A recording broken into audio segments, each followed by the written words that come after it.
اچھا، آیت نمبر 74 میں اللہ فرماتا ہے فَلْيُقَاتِلْ فِي سَبِيلِ اللَّهِ الَّذِينَ يَشْرُونَ الْحَيَاةَ الدُّنْيَا، فَلْيُقَاتِلْ، پس جو لوگ لڑتے ہیں، فی سبیل اللہ، اللہ کے راستے میں، الذین، وہ لوگ، یشرون الحیات الدنیا بالآخرہ،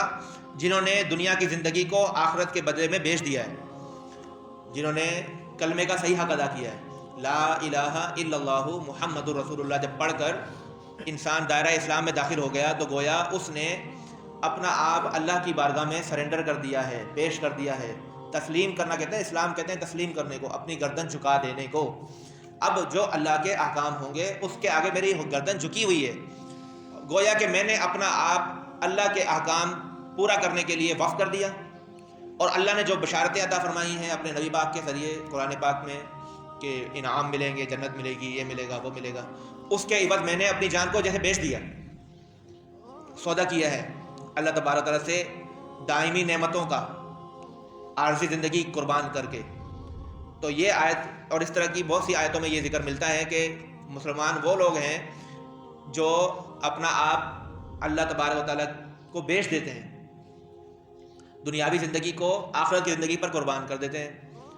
تو اللہ نے فرمایا کہ منافقوں کا طرز عمل دیکھ لیا تم نے، اور مسلمان وہ ہوں گے، اللہ کی راہ میں جہاد کرنے والے وہ ہوں گے جنہوں نے دراصل اپنی دنیا کی زندگی کو آخرت کے مقابلے میں بیچ دیا ہے۔ فَلْيُقَاتِلْ فِي سَبِيلِ اللَّهِ، تو اللہ کی راہ میں جہاد تو وہی لوگ کریں گے جنہوں نے اپنی دنیا کی زندگی کو آخرت کے مقابلے میں بیچ دیا ہے۔ وَمَن يُقَاتِلْ فِي سَبِيلِ اللَّهِ فَيُقْتَلْ أَوْ يَغْلِبْ فَسَوْفَ نُؤْتِيهِ أَجْرًا عَظِيمًا۔ اب اللہ تعالیٰ نے بتایا کہ جب کوئی آمنے سامنے لڑائی ہوگی، جہاد ہوگا، جنگ ہوگی، تو اس میں دو ہی آپشن ہیں، یا تو شہید ہو جائیں گے یا پھر جو ہے غازی بن کر، فاتح بن کر لوٹیں گے۔ تو دونوں صورتوں میں اللہ تبارک و تعالیٰ کے انعام اور عظیم انعام کے مستحق قرار پائیں گے۔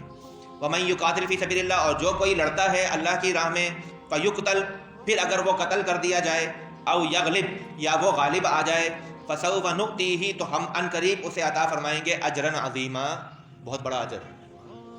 جو اللہ کی راہ میں جہاد کرتے ہوئے شہید ہو جائے، قتل کر دیا جائے، اس کا کیا درجہ ہے؟ اللہ نے قرآن میں بہت سی جگہوں پہ فرمایا کہ ان کو مردہ بھی مت کہو، بلکہ ایک جگہ فرمایا ان کو مردہ گمان بھی مت کرو، ان کے بارے میں یہ سوچو بھی نہیں کہ وہ مر گئے، بلکہ وہ زندہ ہیں۔ بل احیاء عند ربهم یرزقون، یہ سورۃ آل عمران میں ہم پڑھ چکے ہیں۔ فارحین بما آتاہم اللہ من فضلہ، وہاں پر میں نے آپ کو بتایا تھا کہ احادیث مبارکہ میں آتا ہے کہ وہ لوگ ڈائریکٹ جنت میں چلے جاتے ہیں، جو لوگ اللہ کی راہ میں اپنی جانوں کا نذرانہ پیش کرتے ہیں، اور اللہ تبارک و تعالیٰ انہیں سبز رنگ کے پر لگاتا ہے، وہ اپنی مرضی سے جہاں چاہتے ہیں اڑتے ہیں، گھومتے ہیں، پھرتے ہیں، اللہ کی نعمتوں سے محظوظ ہوتے ہیں، انہیں اللہ کی بارگاہ سے رزق دیا جاتا ہے، لیکن ان ساری باتوں کا دنیا کے اندر زندہ لوگوں کو شعور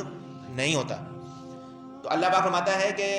اصل میں اللہ کی راہ میں جہاد کرنے والے تو وہ مسلمان ہیں جنہوں نے اپنی اس دنیا کی عارضی زندگی کو اللہ تعالیٰ کی آخرت کی نعمتوں کے مقابلے میں بیچ دیا ہے،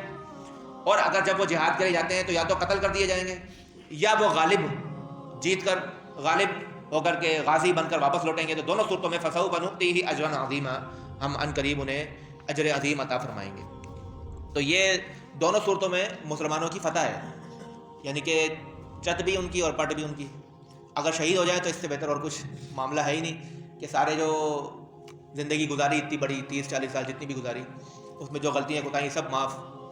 اور ایک جو ضرب لگی ہے، جو ایک گولی لگی ہے، جو بھی کچھ ہوا، اور ایک ہی جھٹکے میں جان نکل گئی، تکلیف بھی کوئی نہیں ہوئی،